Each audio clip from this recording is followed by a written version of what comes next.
শীতকালে আমার একটু রান্না করতে দেরি হয়ে যায়। এখন প্রায় 12:30 মতো বাজে আর এখন আমি রান্নাঘরে চলে এসেছি দুপুরে রান্নাবান্না করতে। আসলে শীতকালে যেহেতু স্নান পুজো করে রান্না বসাই তো রান্না করতে করতে লেট হয়ে যায়।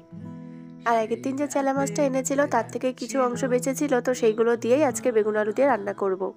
আর আগের দিন এক মুঠো মতো মিটুলি রেখে দিয়েছিলাম, সেটা আলু দিয়ে ভাজা করব। আর মূলো শাক ছিল আগের দিনের, তো সেই শাকটা আজকে বাটা করব।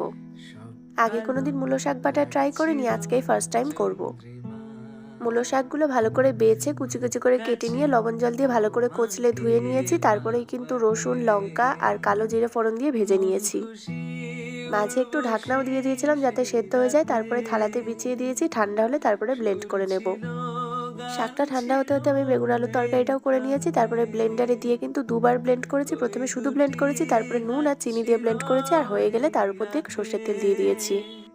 তো এই যে আজকে আমার মেনু বেগুন আলু দিয়ে চেলা মাছ, আর সাথে আছে আগের দিন পালং শাকের ডাল করেছিলাম সেটাই শুকনো শুকনো করেছি, আর করেছি পুঁই মিটুলি দিয়ে আর আলু দিয়ে ভাজা, রসুন দিয়ে করেছি এটা।